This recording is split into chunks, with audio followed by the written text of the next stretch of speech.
Well, it's a big show. Welcome to the Fade Route It's a big bad show tonight. with DNZ.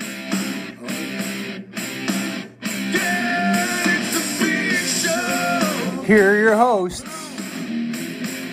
Crank it up, turn on them lights. DNZ.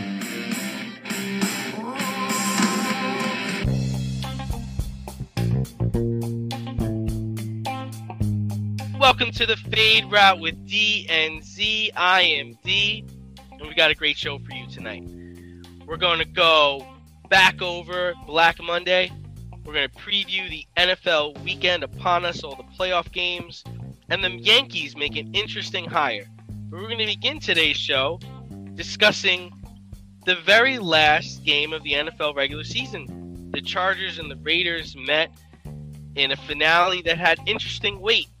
The winner would get entry into the playoffs and the loser would go home. However, if they tied, both teams would have gotten in. Of course, the game went into overtime. Thanks to a timeout by the Chargers, the Raiders moved into position to kick a game-winning field goal. With the Raiders set to meet the Bengals on Saturday, Z, I have to ask you, are the Raiders poised to be the 2021 Cinderella story? Well, first and good to be back as always.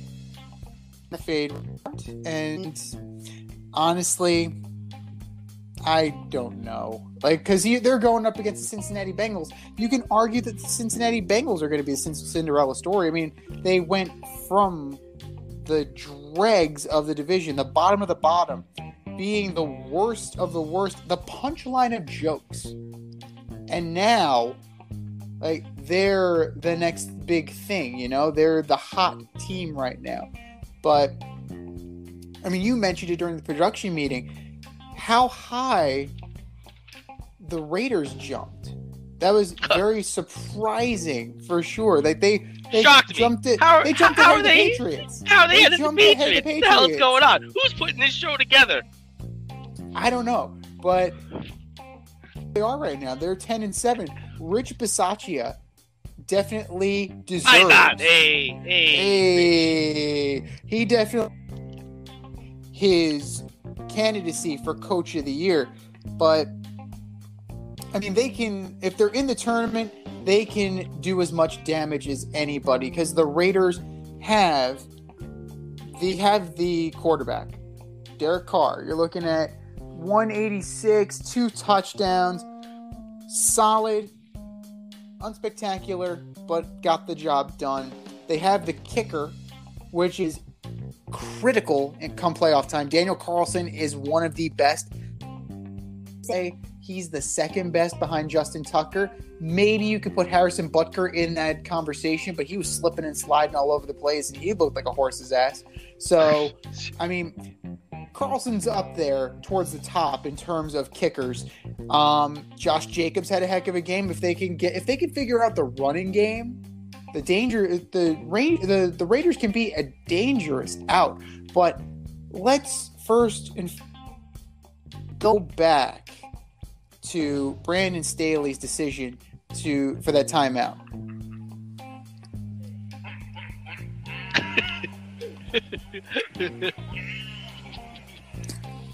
I told you in the production meeting. Did I not tell you? I told you he was going to do something stupid. I didn't think it was possible.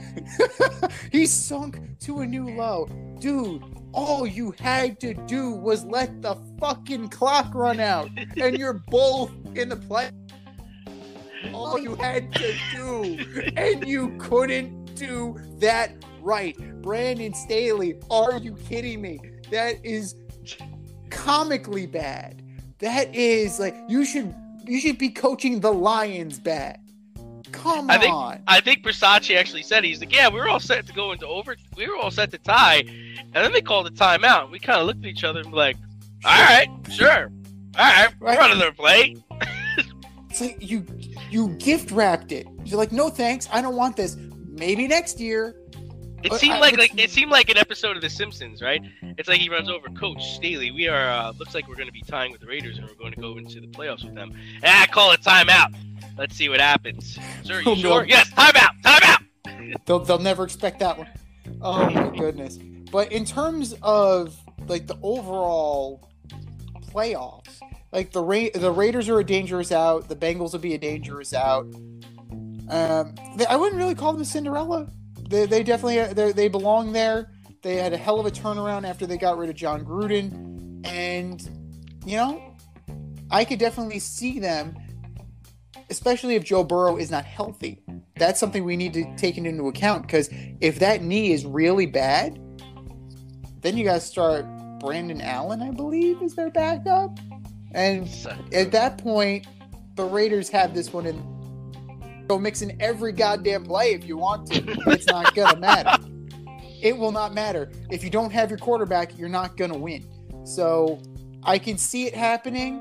It's a certainty. It's a metaphysical certitude if Joe Burrow cannot play. But what say you? What do you think? Well, before I break into who I think the Cinderella story is, first of all, I mean, what's up with the scheduling of the playoffs this weekend? I mean, really, guys, we're going with Kansas City against Pittsburgh on Sunday night in prime time. Didn't we see this shit already? Like, why would that be the primetime game on Sunday? And then we have New England in Buffalo on Saturday night. Did we not learn from the first time not to schedule games at night in Buffalo? Like, who wants to see this trash? And they want to be all like, it's going to be the coldest game ever. I don't want to see the coldest game ever. I want to see a good game. Like, Dallas and San Francisco should be the Sunday night game. Arizona and LA should be the Saturday night game. Have the cold weather teams play during the day. I want to see a fair game. I don't want to see trash. Yeah, honestly, if you're looking at this, then you would make the Monday night game Eagles-Bucks. But right! And no one gives a shit. We know who's going to win the game. Right? Even with listen, I was kind of shitting on the Vegas-Cincinnati game, but that's going to actually probably be a good game. So you could even make them prime time on Saturday night if you really wanted to, but come on. Like, what are we doing? And how are the Raiders ahead of the Patriots in seeding? Like, what are you talking about right now? Ugh. Get me fired up. Okay.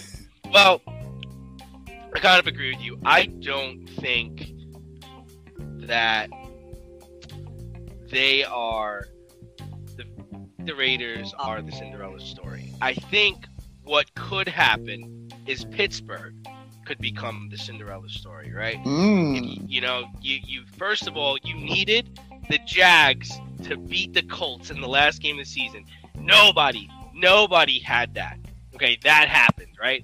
Then you had the Raiders and the Chargers go into overtime and pretty much become a Staley away from tying.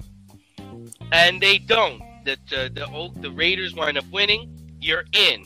Okay, now you got to go to Kansas City to play the Chiefs, which you played them earlier this year and they crushed you, right?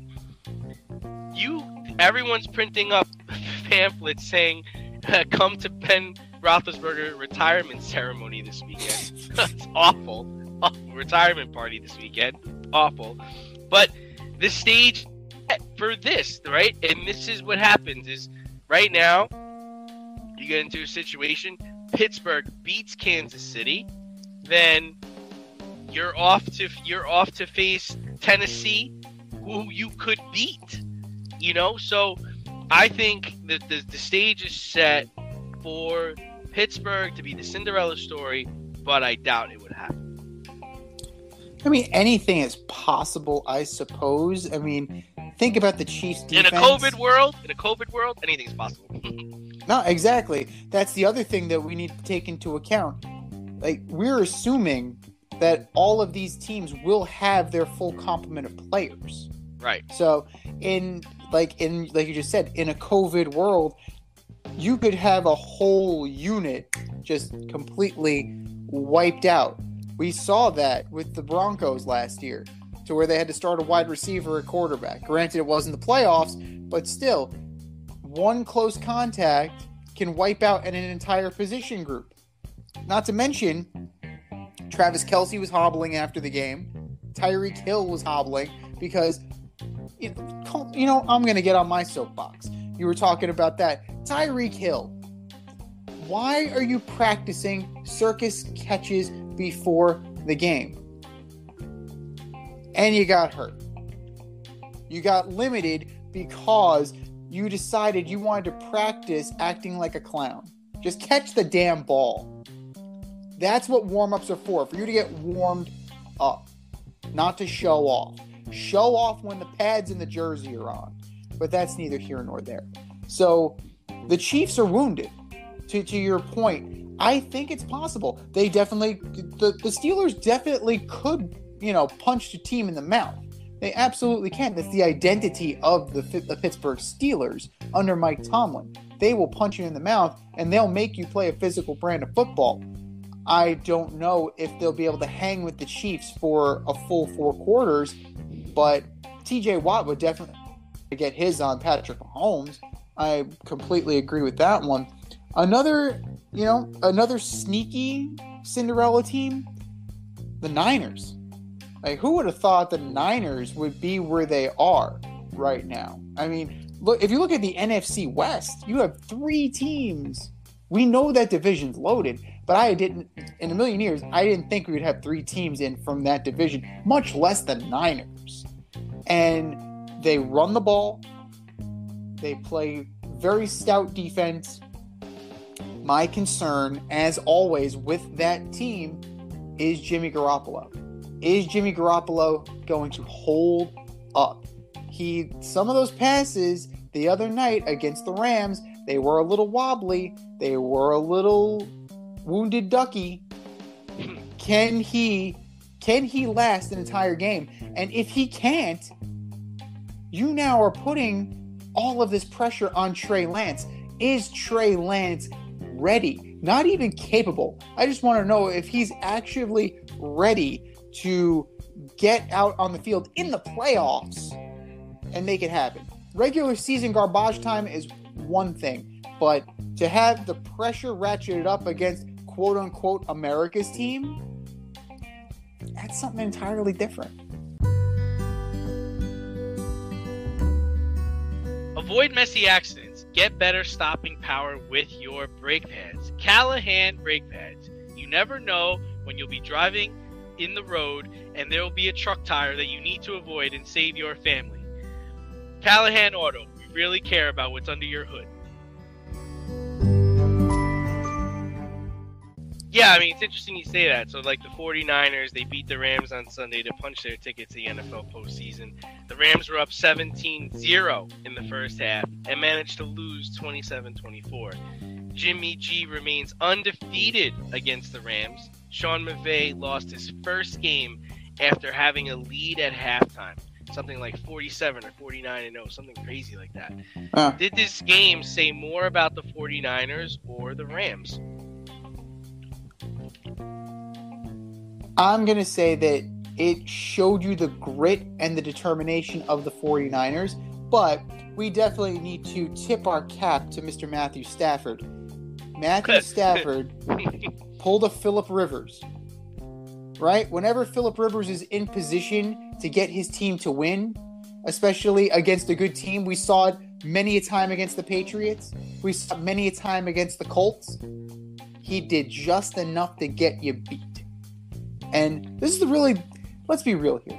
This is the first time there's any real expectation on Matthew Stafford. You could say that with Detroit, when they had Calvin Johnson and when they kind of had a little bit of something, there was no real expectation. This Rams team is built for the Super Bowl. They were built specifically to get there. And as usual with Matthew Stafford, you can set your watch by his failure. That pick, I was sitting on the couch with my girl. I turned to her and I said, now is the time for the gut-wrenching pick. And literally 2 plays later, you had the gut-wrenching pick. and the game was over. But to me, it showed as much about the Niners as it did about the Rams, because Garoppolo, again, gutting through that thumb injury. Like, I can't tell you what it must feel like, because, I have the full range and usage of them. So I can't tell you what it's like to have to grip it in such a way that you're not worrying about your UCL or your tendon sheath or whatever the hell is wrong with Jimmy G's thumb. But, this week, it could be something entirely different next week, but that's Jimmy for you. I mean, Ayuk showed up 6 for 107. Elijah Mitchell showed up. Their running game plays, and the defense is there. I'm telling you, like, this team with a healthy quarterback, they will be a tough out. And if I'm the Rams, I got to be a little bit worried, because, like, my team is vulnerable. And they're playing the Cardinals this weekend. The Cardinals, who have beaten them this year. So it shoots some holes in the Rams. It probably takes them down a notch in terms of confidence, especially Mr. Genius, Mr. Chunky Soup. So to me, there's a little from column A, a little from column B, but tipping more in the favor of praising the Niners than burying the Rams. Yeah, I've actually torn a ligament in my thumb before, and it's extremely painful. And it's hard to really grip things for a long period of time. For me, the game told me a lot, like you said, about the 49ers. I mean, I know what Matthew Stafford is. I've known what Matthew Stafford is for like 5 years now. We know what he is. He's gonna give it to you. He's gonna come on that Detroit Lions Matthew Stafford at any point in time. It's clear that wasn't just like a Detroit problem. That was like, wherever I go, I'm going to do stupid shit. That train's never late.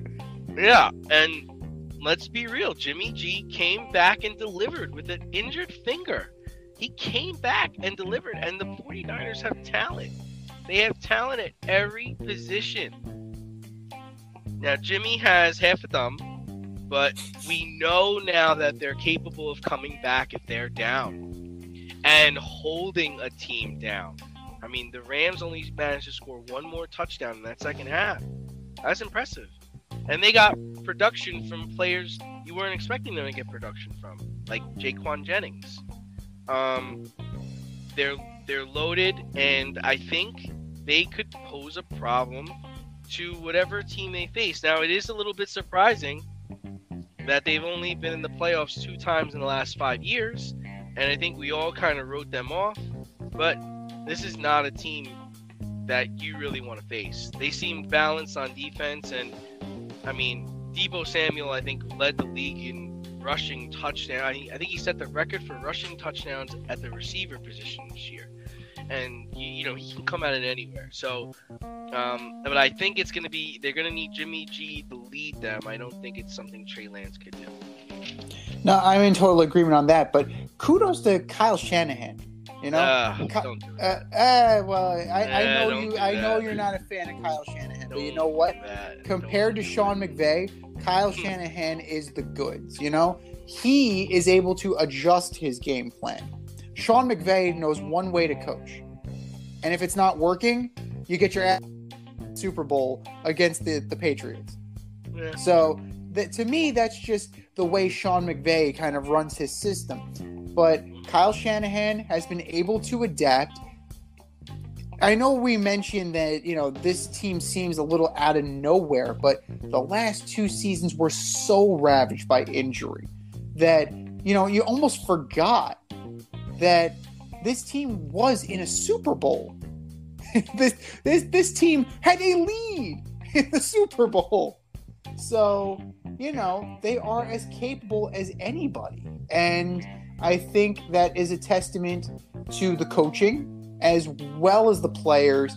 And like you, I really believe that they're going to be a tough out for sure.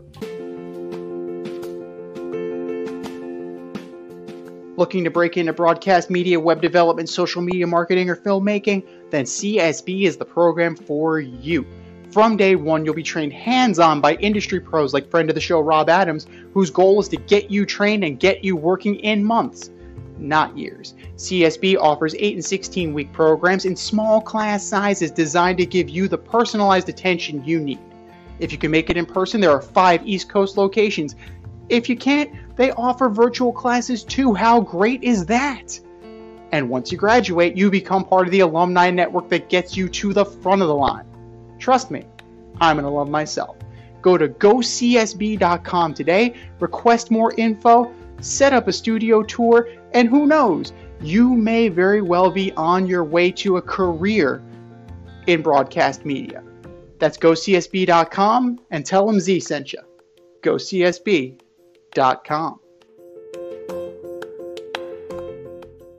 But speaking of coaching, Black Monday came and went, and it reaped the souls of a lot of coaches and 2 GMs, including Brian Flores of the Dolphins, Mike Zimmer of the Vikings, finally Joe Judge with the Giants, et al. Among these firings, did you feel that they were deserved, or were some of them surprising to you?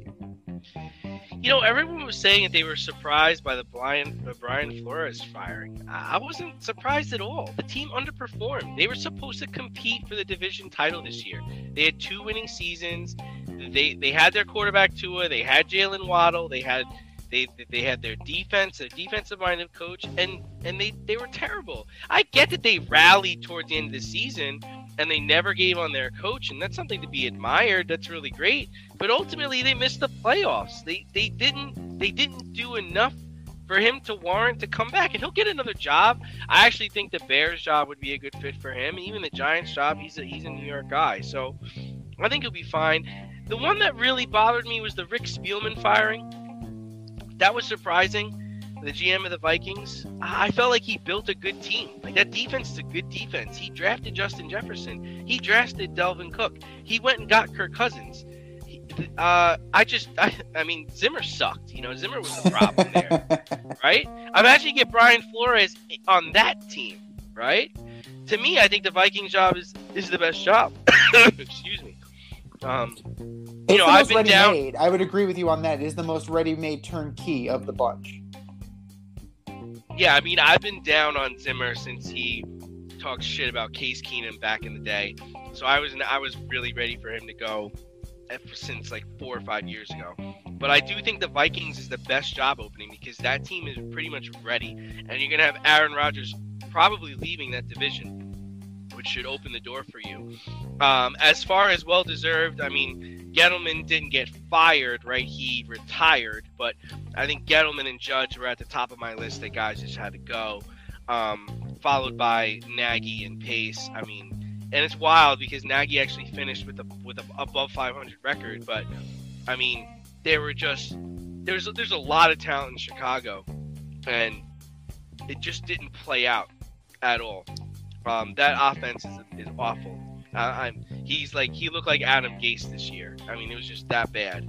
I think someone comes into Chicago and they draft an O-line and they get a coach that knows how to coach a high school offense. They should be okay. Well, you know, it's definitely the writing was on the wall for Chicago for the past 2 seasons. Like we've been, you know, since we've been on the air, we've kind of been on Matt Nagy and Ryan Pace for some of the stupid things that they have done and for the mediocrity that they have put out there. So I'm not surprised at all by Nagy and Pace going. I'm not surprised by Vic Fangio. Vic Fangio is fucking awful. And I feel bad for the guy because he was a lifer, you know? And it's going to be the same thing for David Culley in Houston because they're still on the fence about whether or not they're going to keep him. And he's been such a lifetime NFL guy that, you know, he's never going to get another head coaching job again. And that's really disappointing. But, I mean, all of these guys, there was cause. There was definite cause to fire them. Zimmer has been mediocre for years, like you said. Darryl Bevel, he's moving on because Urban Meyer, he shit the bed. And Shad Khan doesn't know what the hell he's doing. He went for the sexy hire, and ultimately that blew up in his face because guess what? College coaches usually don't do well in the NFL. Joe Judge and Gettleman. I mean, Judge sealed his fate with that 11-minute tirade about how it's no clown show organization. And then they went and shit the bed against the Washington football team. Just for the lack of a better term. The quarterback sneak. What are you doing? We're on our own. It was on like the 4-yard line. Yeah, we're on our own side of the field. What are you doing? It's 2nd and 9. What are you doing? I get Jake Fromm is not a professional quarterback. I understand that. But you know what? You got to do better than that. And Freddie Kitchens, if that was your call, then good thing you're not coming back to the Giants next year. In terms of ranking these jobs, I'm with you. I think Minnesota is definitely up there. Yeah. Chicago is definitely more ready-made for sure. And then I gotta say Miami's number 3. You have a good solid core of players. I mean, you didn't need to kill Tua Tagovailoa's confidence with the Deshaun Watson shit. And they're going to revisit that. I don't believe Stephen Ross for a second when he says that he's not going to revisit the Watson trade or bringing Jim Harbaugh down from the University of Michigan. Particularly if the University of Michigan decides they want to move on from Jim Harbaugh. Well, It's one thing if he goes and poaches Harbaugh. It's another thing altogether if Harbaugh suddenly becomes available. I do think that was the main reason why Flores was fired. I think there was a disagreement on Tua's future. That's what I really, because you didn't fire him based off of, I personally don't think they fired him because they missed the playoffs and they had a losing season. Because the team did rally behind him at the end. I mean, it's useless, but that's the kind of guy you get behind. Like it happened to Harbaugh a couple of years ago with the Ravens, where they rallied and they made the playoffs, and I think that was Lamar Jackson's first year as a starter, where he came in for Joe Flacco, and it's like, oh, we're doing good. It's like they rallied and they made some noise, but I think there was a disagreement. I think Flores was like, yeah, this guy can't play quarterback. Let's either draft a guy or trade for Watson. And I think Ross is kind of like, no, I kind of want to keep Tua. And I think that's where it is. That's just I could be wrong. I don't know. From an owner's standpoint, I have a relatively cheap rookie contract, or I have Deshaun Watson. I'd probably want to save some money too on the back end of that. But as far as the Jim Harbaugh thing, do you see him coming out of Michigan for any of these jobs? Because not really. Minnesota would definitely be attractive. He was drafted by the Bears, and a Michigan man owns the Dolphins. Yeah, I don't see him leaving Michigan. I could be wrong. I don't see why he's gonna go to back to the pros. He left the pros for a reason. I don't think his style fits the pros, and I understand the 49ers were good and they got to the Super Bowl, but his coaching style wears on people and it rubs people the wrong way, and I don't think it would work again in the NFL to a positive outcome. And Fangio will get another D coordinator job. Shit, he might go back to the Bears, right?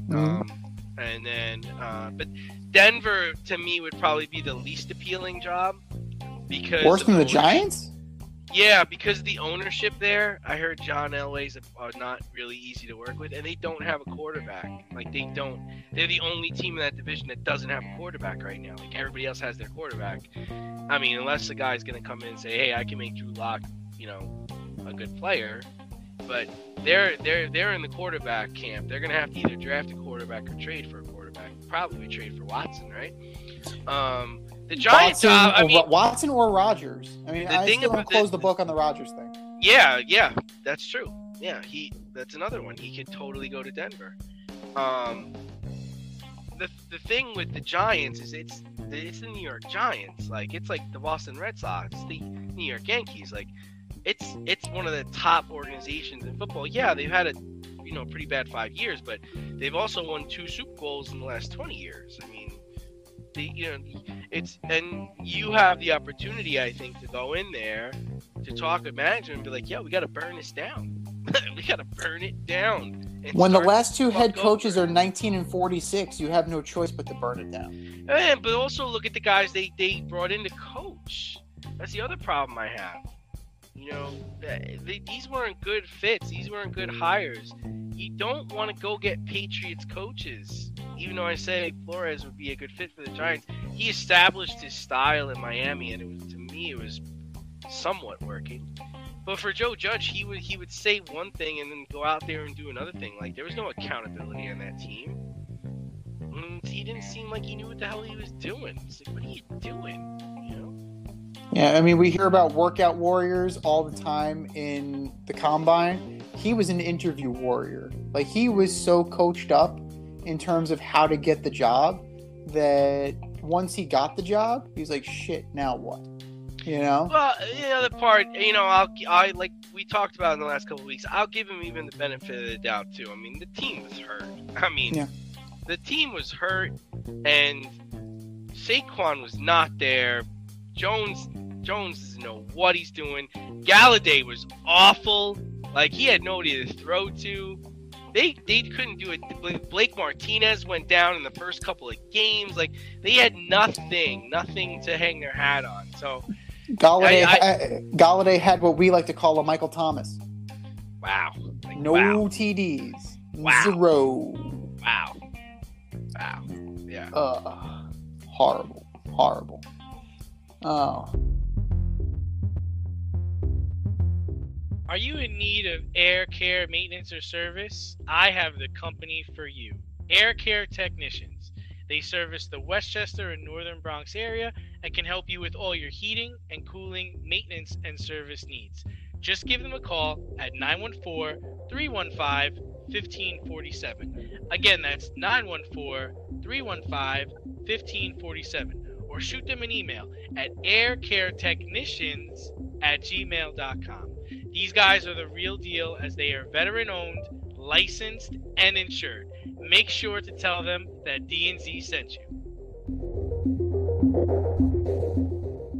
But you know what wasn't horrible? The national championship game. It started out a little slow. It started out the battle of field goals. But Georgia took down the Alabama Crimson Tide 33-18 to claim their national championship. What are your takeaways from the game? I disagree with you. I thought the game was awful. I thought the game was terrible. Like, my immediate reaction was, who cares? I don't care. I saw this already. I saw it. Not only did I see it a couple of weeks ago, I saw it 2 years ago. Or 3 years ago in 2018. Like, I didn't want to see it again. Like, I felt like this was the result. Again, I felt like the results of this game were based on the amount of time that lapsed, like I spoke about earlier, like I spoke about last week. It's like, the last time they played Alabama was at the beginning of December. Georgia played Alabama at the beginning of December in the SEC championship, and Alabama waxed them. Now, we're 6 weeks later, right? Yeah, we're almost 6 weeks later. Yeah. Now, I mean, you're going to get both programs at the top of their game. I'm ready for you. And this was the result. You have Alabama's got a freshman quarterback, a freshman running back, and at the end of the day, nothing was settled. We learned nothing from the result of this game. It's like, okay, so Alabama walks away as the SEC champion, Georgia walks away as the national championship, and they're both 1-1 against each other this year. So what really got accomplished? And from what I understand, this was only the first time Georgia beat Alabama in the last 7 times they played them. Jesus. Yeah. Jesus. Like, so we're 6 away from this actually meaning something. And then what? You got like I said, you got a young quarterback. Bryce Young is a freshman. And the game was close all the way really until the end, until he threw the pick six. I mean, it was a game. They were in it. I mean, Georgia's defense was dominating, but they were in the game. So we see Nick Saban is one of the best college coaches of all time. Kirby is a Nick disciple who will never coach at the pro level. I mean, hopefully we just don't ever have to see this again. I don't want to see them play anymore. I don't want to see them play in a national championship game. I don't want to see them play in the SEC championship game. I don't want to see Georgia and Alabama ever again. I'm done with it. I got a feeling you're going to be seeing it for the foreseeable future, just because these are the powerhouses of the SEC, and the SEC is what moves the needle in college football. So unless Oklahoma and Texas come in and unless they establish their dominance. But that ain't happening. They can't even dominate their own division. They're going to come in the SEC and dominate there. No, but you can hope. You can hope for a resurgence in Florida, right? You could hope for an LSU resurgence. These things are possible. Because I don't think Georgia's here to stay. I think Alabama's here to stay, but I don't think Georgia is. I'm not sold on LSU. I know you mentioned LSU. Like, as long as Brian Kelly's there, they're just kind of hovering. I mean, look what he did in Notre Dame. Notre Dame just kind of was like a program that was there, you know? Yeah. It went from, it's the friggin' Notre Dame Fighting Irish to, they're here too. That's lovely. But, a resurgent Michigan would definitely be helpful. Hey, how about anybody from the Pac-12? No. Anybody. Lincoln Riley. Well, I'm looking at you at USC. Possibly. Yeah, possibly. I mean, the tides are going to turn. I mean, it just happens. Everyone likes to be Debbie Downer about it and say, the SEC is so dominant. It's just that this is the wave we're on, man. Like, I'm sure in 4 or 5 years, it's going to swing another direction. Clemson had a little bit of a run, right? Yep. They're not. They had a 3-year run. They were in the national championship for like 3 years, right? Because Lawrence won the first one and then lost the next 2. So yeah, and that was ACC. And then what? Jimbo Fisher had Florida State in there with Winston at one point.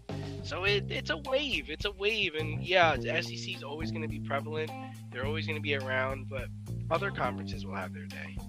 No, they definitely will. And what they really need to do is make sure that they are out recruiting NFLU. You need to be able to speak to your program and really sell yourself on, we may not be NFLU, but you'll actually get a chance to play. How many of these second and third string players on Alabama would be starting? Most of them would be starters on other teams throughout the country. But Alabama is just so laden with talent because of their ability to recruit on the cachet of we are NFLU, that people will go there just to sit on the bench. I mean, I don't blame them, because now they've been to multiple national championships. They have one national championship ring. You have, you didn't even have to do anything. That's fantastic. It's like being Marty Brodeur's backup. I will say this, though. I mean, I think this is the first time.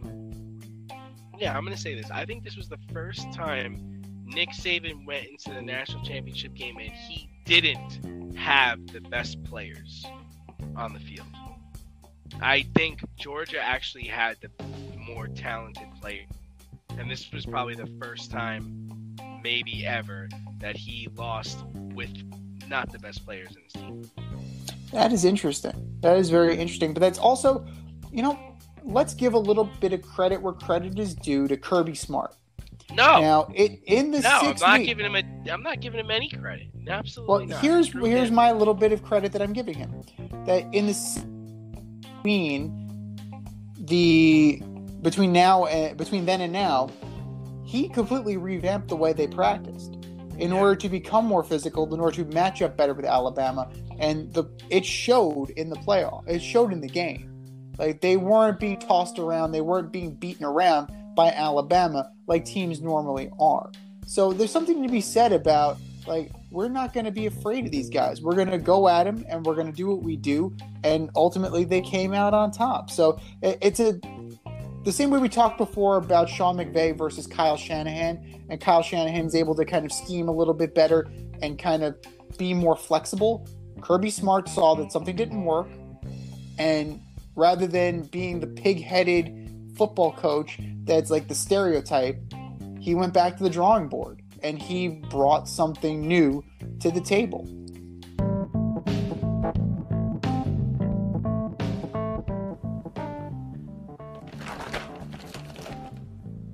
If you've ever listened to a podcast and thought to yourself, hey, I can do this, then do I have the tools for you? If you haven't heard about Anchor, it's the easiest way to make a podcast. Let me explain. It's free. There are creation tools that allow you to record and edit your podcast right from your phone or computer. No specialty training, no specialty programs needed. Anchor will then distribute your podcast for you so it can be heard on Spotify, Apple Podcast, and many more. Plus, you can make money from your podcast with no minimum listenership. How cool is that? It's everything you need to make a podcast in one place. Go to anchor.fm and get started today. That's anchor.fm. What are you waiting for? Download the app.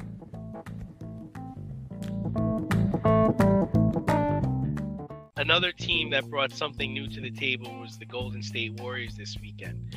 Finally, the long-awaited return of a Mr. Klay Thompson. How did you feel about his return, and was it everything you wanted it to be? I think it was 900, something like that. Like that is something crazy. Yeah. That is a ridiculous number of days that been without Klay Thompson, and in 20 minutes, I gotta say he didn't disappoint. You know, defensively he was a -2, but I mean that takes a little bit of time to get the rust off of. But he can shoot. He could roll out of bed, his leg in the air, like in an air cast or on crutches, and he could get you. He can hit threes, and that's exactly what happened. He was 3 of 8 from 3, 17 points. Most importantly, the Warriors won. They're looking whole again, and they are going to definitely, they are going to rely on him down the stretch, and it makes a dangerous team even more dangerous. And they don't have Draymond Green right now. Once they get completely whole with Draymond there, now all of a sudden you're starting to look like the Warriors of old. And the Warriors of old can still play in the Western Conference, and they can still take it to these other teams. And I can definitely see them being a big-time contender coming out of the West. And, it's absolutely within the realm of possibility that they can take them down. Anybody. Yeah, I was happy to see him. I was happy to see him throw it down. I mean, he cut to the basket a bunch of times and didn't go for the finger roll, didn't go for half the glass. Like, he threw it down. And I thought that was important. And that's what I wanted to see from Klay. I wanted to see that you're good. You're all better. You can do everything on the basketball court that you need to do. He didn't seem as spry as he was like 3 years ago, but hopefully, he'll get back into that rhythm and he'll be the Klay Thompson of old.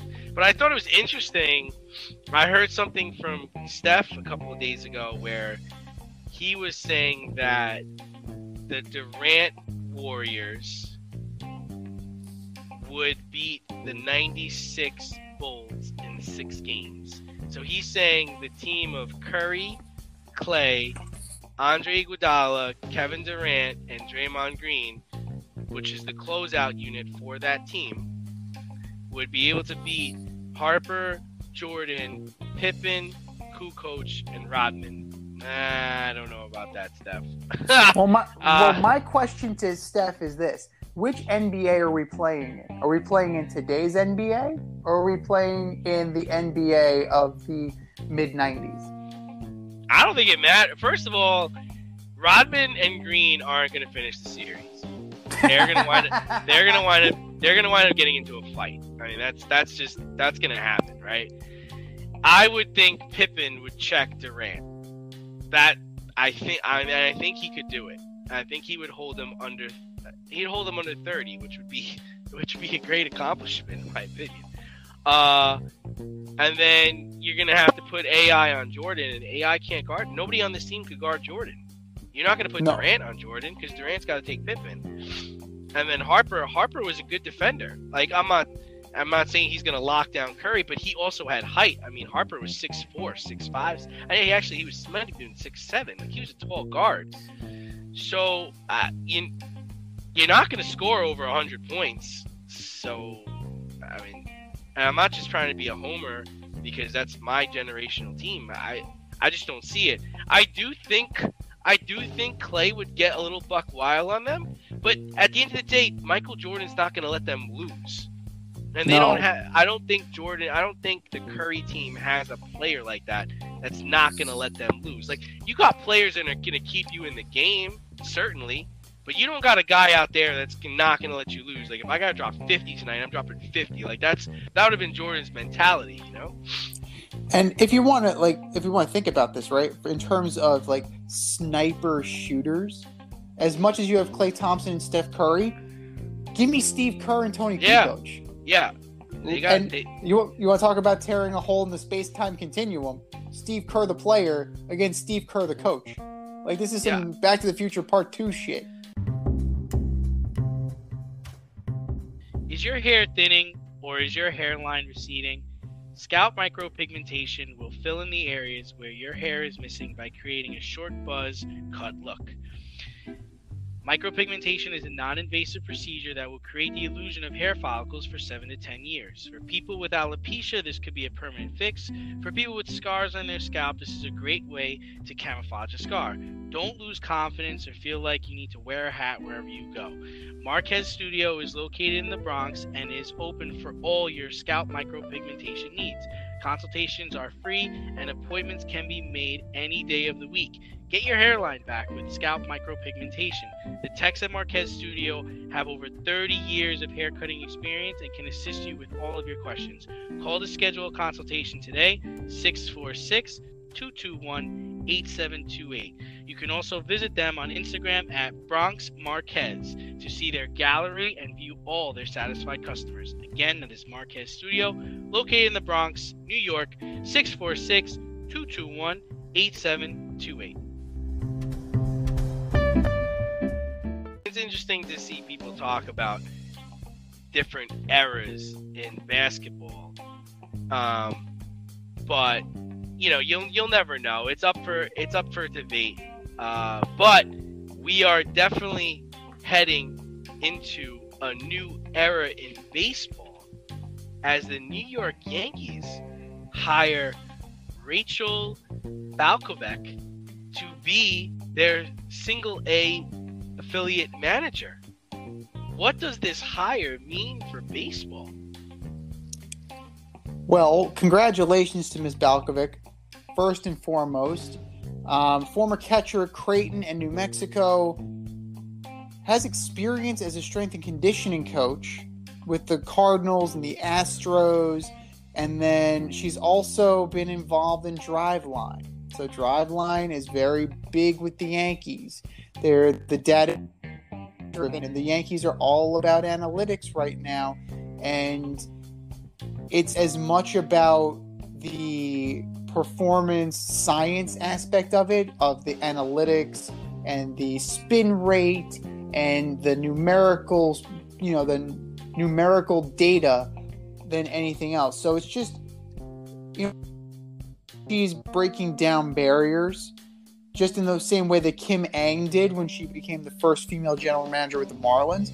So I'm all for this.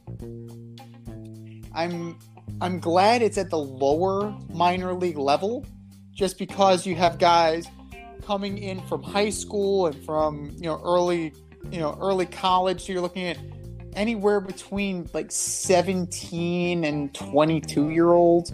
You're not going into a clubhouse of like crusty veterans who might be chauvinist pigs and who may not, think kindly to a woman managing them. I mean, you remember Carlos Tosco with the Blue Jays? Somewhat. Yeah. Well, he never played. He had never played in the big leagues, and he never earned the respect of his players because he had never been there. Like, we are that far removed from that kind of thought process, and it is very refreshing that, we are able to get there. And for someone who never played the game at that level, I think it's a huge achievement for her, and it is something that Major League Baseball might go, more towards, especially when you take a look at other sports, right? Look at Becky Hammon. Becky Hammon was sitting on the bench, 2 chairs down from Greg Popovich, one of the most trusted members of his staff. And, she proved herself and she proved her worth to the team. And she was one of the more respected coaches. So I think this is a great first step. And hopefully this leads to more of this, provided she's successful. I think that it's definitely going to, it's definitely going to be something that people are going to be monitoring, and hopefully it doesn't become like a media circus. But in this organization, I think she will do just fine. Yeah, I really like her attitude. I really also like her journey. Just proof that if you put in the time, work hard, you can accomplish anything. I think at one point she said she only had like $14 in her bank account, and she had to borrow money from her parents just so she can get to spring training. A lot of times she came on her resume just so she could get teams to call her. So instead of putting Rachel, she put like Ray, because it made it look like, hey, this is a guy, and she got some really good opportunities, and she made the most of them. She spent time in Australia, Louisiana, Nebraska, Dominican Republic, and the Netherlands. She's got a master's. She's committed to creating a competitive atmosphere, and that is what you need in baseball, because especially at the minor league level, wins and losses don't really mean much. I mean, what matters is that you're getting better, and you want to compete with other players, other people. Out of all the sports, baseball could use a woman's touch, because it's different mindset. I think baseball players have a different mindset than any other profession, and they're likely to respond better to a woman voice or a woman perspective, especially when it comes to numbers, especially when you're able to demonstrate to a player, hey, this is the ball you want to hit is middle in. It's not outside corner. Don't hit. And that's what he's going to give you. And if you can show that to a player, a professional, and explain it, I think they're more to get on board with that than if you were to, kind of tell a football player, hey, head for the sideline because you're not going to outrun anybody on this team. Yeah, I do find it interesting, though, because I think if we go back, one of the first female coaches in the NFL was also a strength and conditioning coach. I think she was for the San Francisco 49ers. So I think it is an interesting parallel that is the entry point in, and then the branching out. Because she also, Rachel Balkovec, was also a hitting coach, which is a really, it's one thing to be a strength and conditioning coach, and you're able to use your human movement degree and your exercise science degree and apply that pretty universally. But to take something as nuanced as hitting and be able to teach that and translate that, I think that that's a sign of her capability in terms of knowing the game and teaching the game. And I think that some point, over time, teaching the game of baseball needs to change because we are in a very murky spot right now because you went from the full-on kind of hit it where they ain't kind of style to see the ball, hit the ball, very, very non-analytical to an over-reliance on analytics to where if my spin rate is less than this, and you lost me already. So there needs to be some kind of, middle ground between the two. And I think that her experience at Driveline and her experience internationally is going to kind of mesh well together.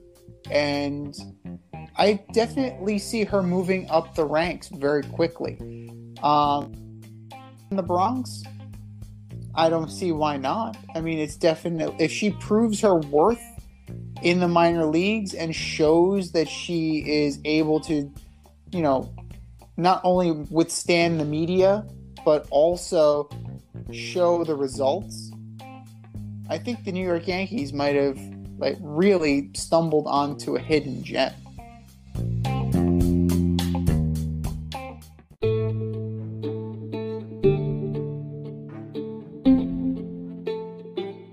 You can find the Fade Route on Facebook now. Check out our Facebook page, The Fade Route with DNZ. It's a one-stop shop for everything we do.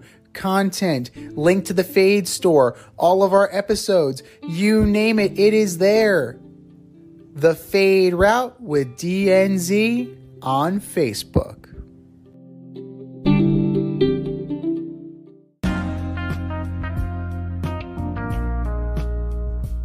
It's the In Route, where friends of the show get a special segment with us. Want to be part of the action? Want to be the newest member of the In Crowd? You know what to do. Hit us up, faderoutemail@gmail.com, or slide in those DMs on Fade Route Podcast on IG, or hit that Twitter, Fade Route DNZ.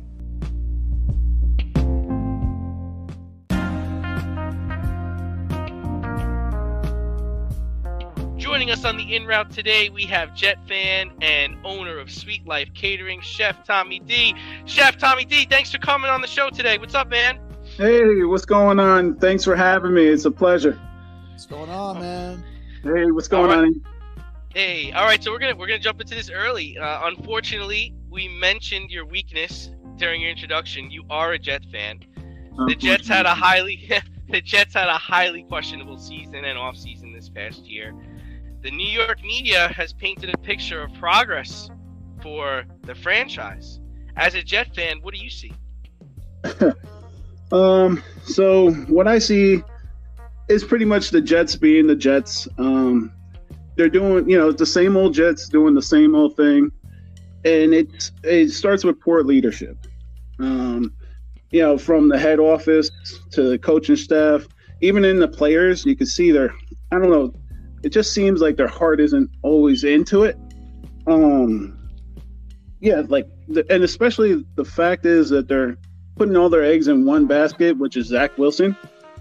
I mean, a rookie quarterback, he went to BYU, not a top, selective college that's going to be it's not like the Oklahoma Sooners where you're getting somebody great.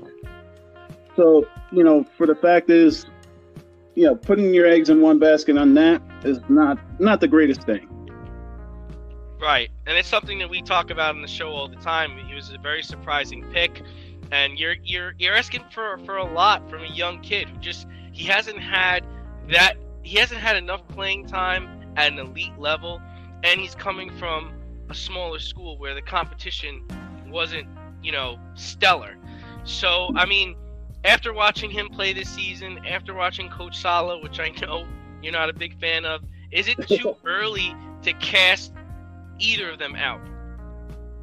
I know you're probably not going to agree with me on this, but I think it is too early.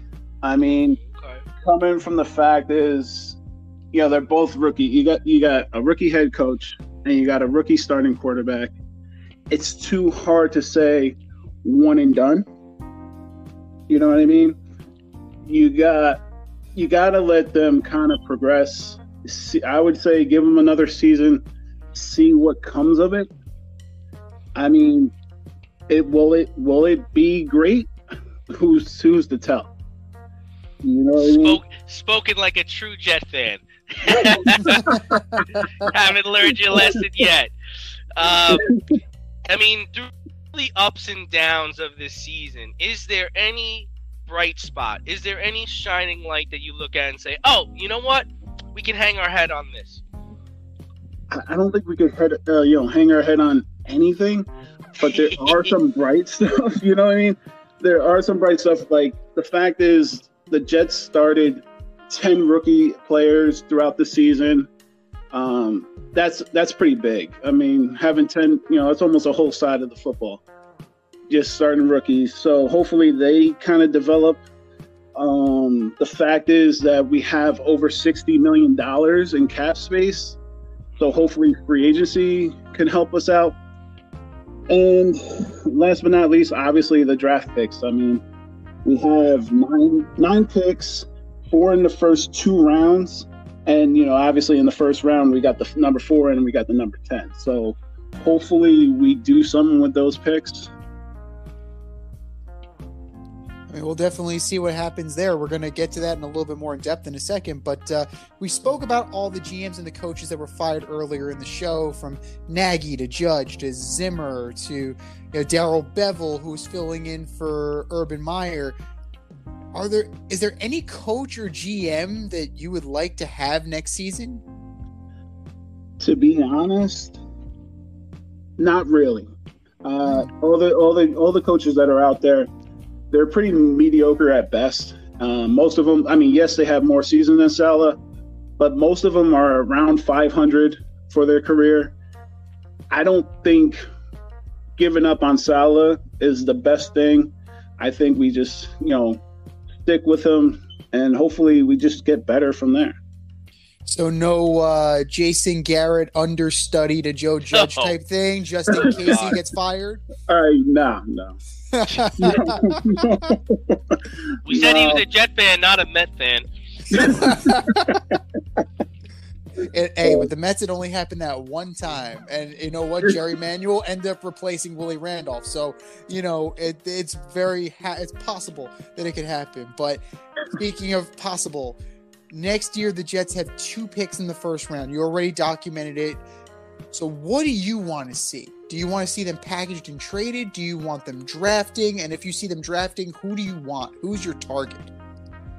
All right. So I believe we keep those draft picks, and I think we go for a Nick Mangold, Kevin McWhite caliber center.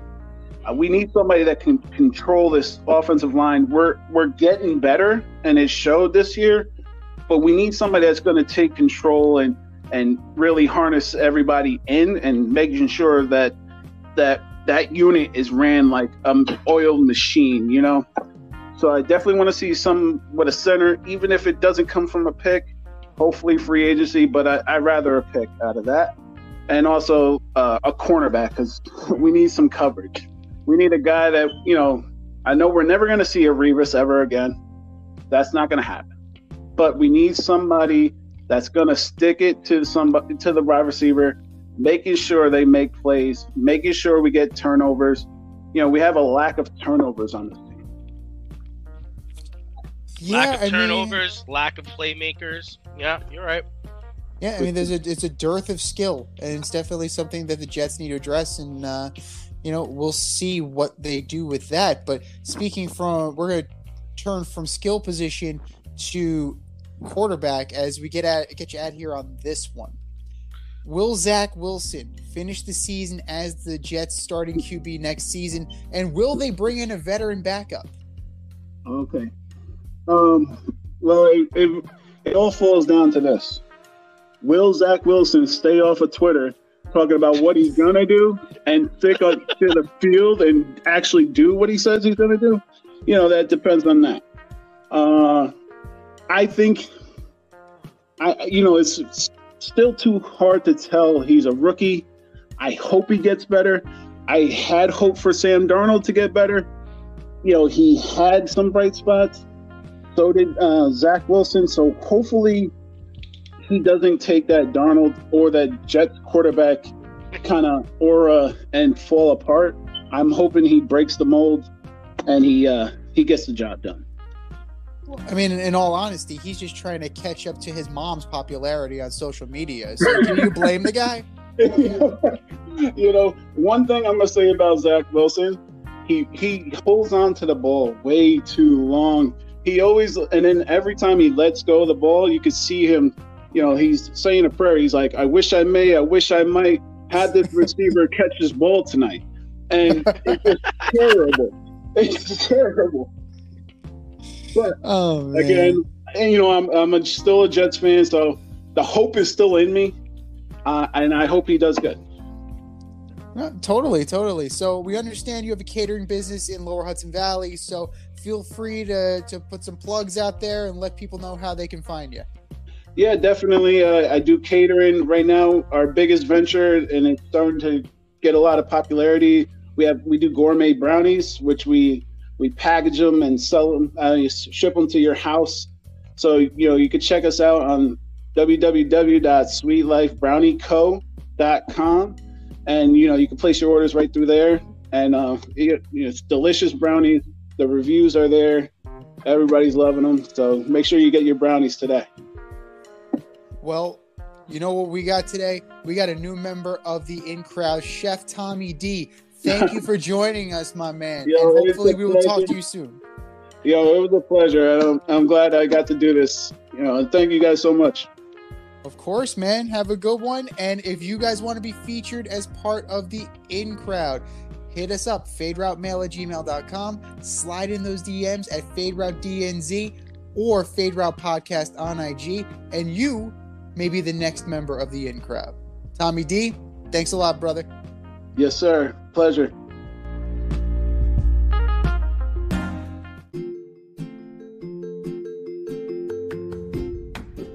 You can't help but smile when you see a balloon. The simplest occasion is a party. Westchester Pop Stars, located in New Rochelle, New York, offers balloon styling and decor for all life's events. Birthdays, anniversaries, weddings, showers, school and corporate events, store openings, or just because. Westchester Pop Stars takes balloons and shapes them into works of art, creating decorative installations for your special occasions. No event is too big or too small, and their custom personalization service is top-notch. Westchester Pop Stars is a private studio, quickly expanding. In-person consultation is by appointment only. Send an email to westchesterpopstars@gmail.com for more information or to schedule an appointment. No need to hire an event stylist. All you need is balloons. Currently servicing Westchester, Putnam, New York City, and Connecticut. To find Westchester Pop Stars, search for them on Instagram, Facebook, or Google.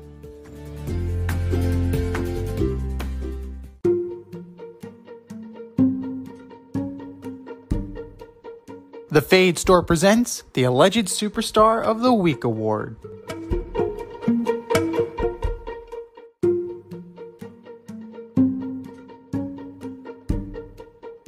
All right, boys and girls, you know what time it is. It is time for the Alleged Superstar of the Week. Here's how it works. We give you our nominees.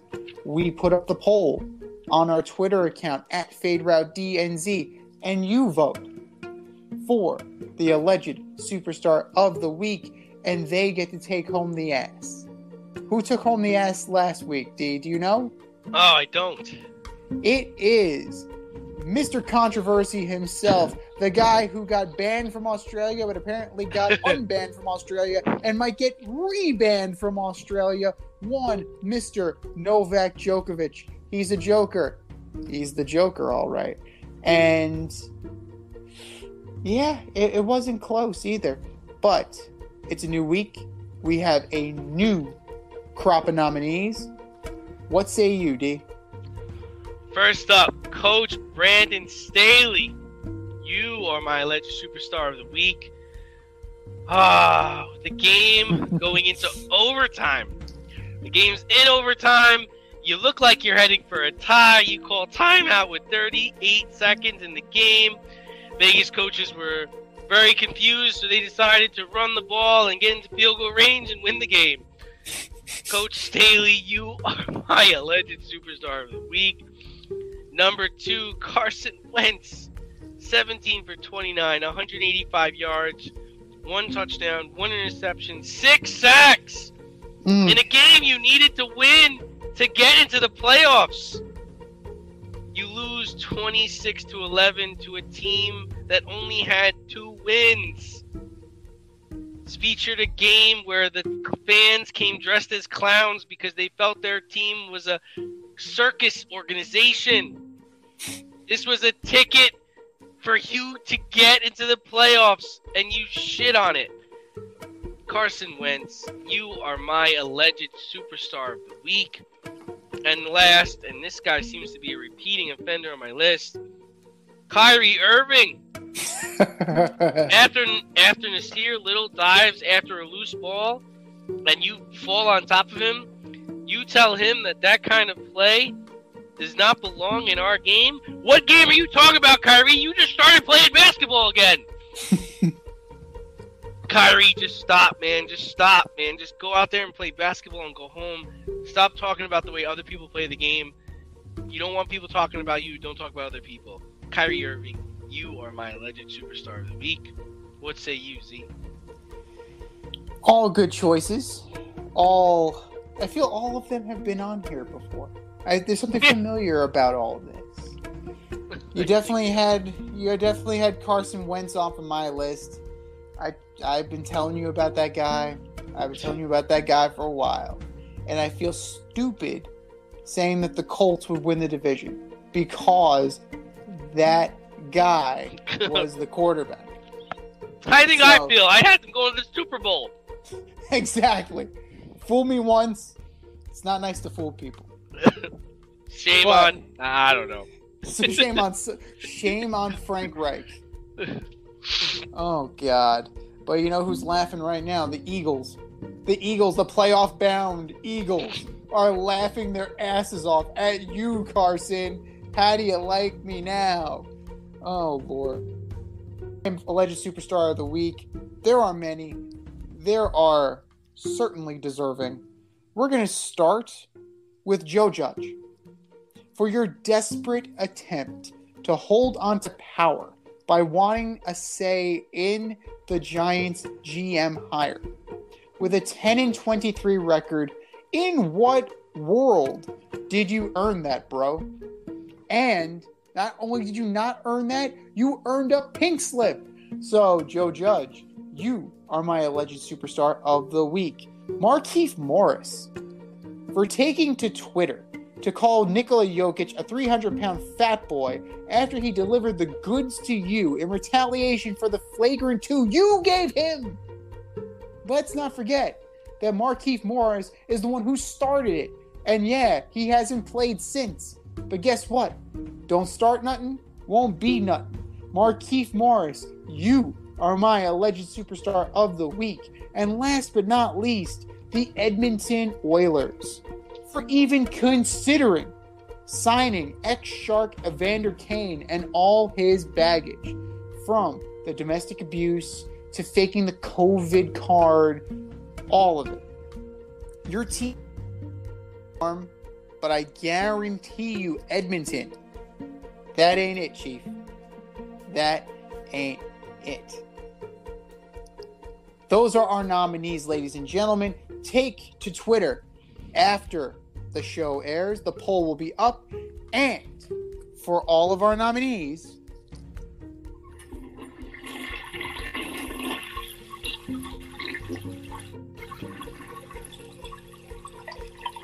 just do better, boys. Just do better.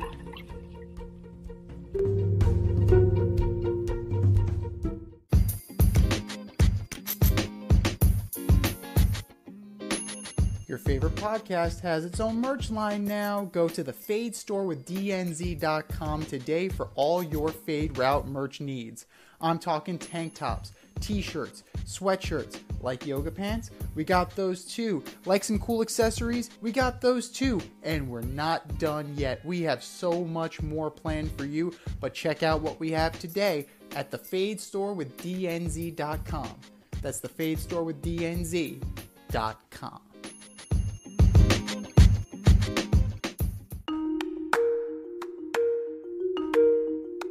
Let's run the option and give you our picks for the week.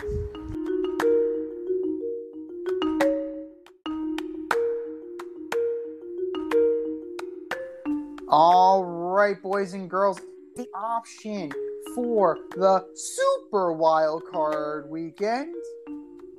We are here. We are ready. The records are scrubbed clean. We are both at 0-0, as are these teams. We're starting Saturday, January 15th, 4:30 p.m. The 10-7 Las Vegas Raiders go into Cincinnati to take on the Bengals. Who you got, D? Such bullshit. This should be the Saturday night game. I'm taking the Bengals. This is going to be back and forth. It's definitely going to be, it's going to be a slugfest. I can definitely see it going punch for punch. Neither coach has any playoff experience as a head coach. Fuck it. I'm going to take the Raiders. I think what little playoff experience Derek Carr has is going to be beneficial to him in this battle against Joe Burrow and the young Bengals. 8:15 Saturday night.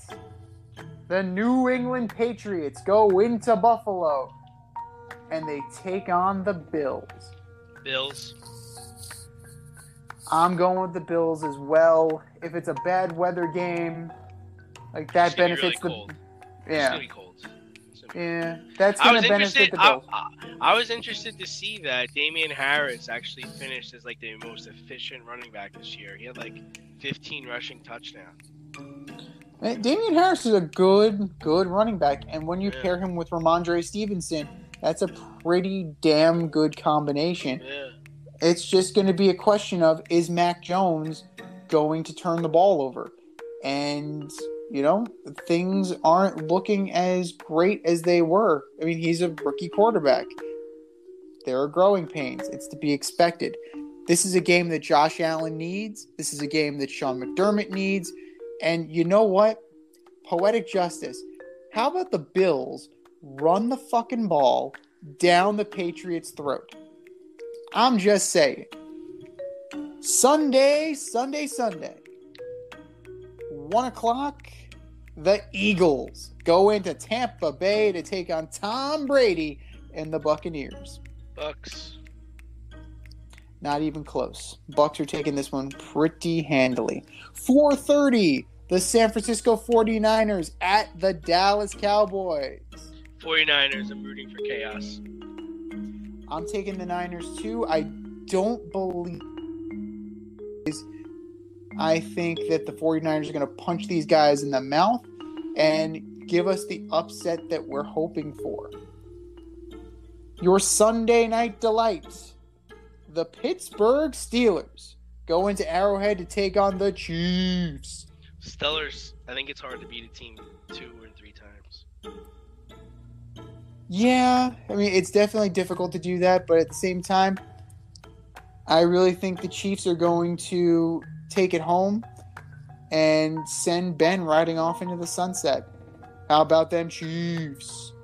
And Monday night, Martin Luther King Day, 8:15 p.m. The Cardinals go into LA, into SoFi, and take on the Rams. The Rams. This is going to be a tough one. I'm going to take the Cardinals, and I think they're going to send the Rams home crying. Hope you're right. Me too. This has been the Fade Route with D and Z. Thanks for tuning in tonight. Catch our podcast Wednesday nights on Anchor, Spotify, iHeartRadio, or wherever you listen to your podcasts. Until next time, stay faded, everyone. We'll talk to you next week.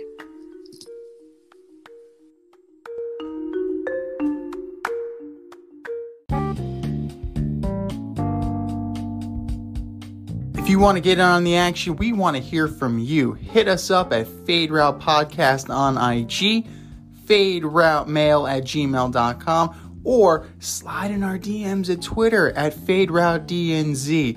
Questions, comments, picks, segment suggestions, you name it. We want to hear from you. Get at us, in crowd.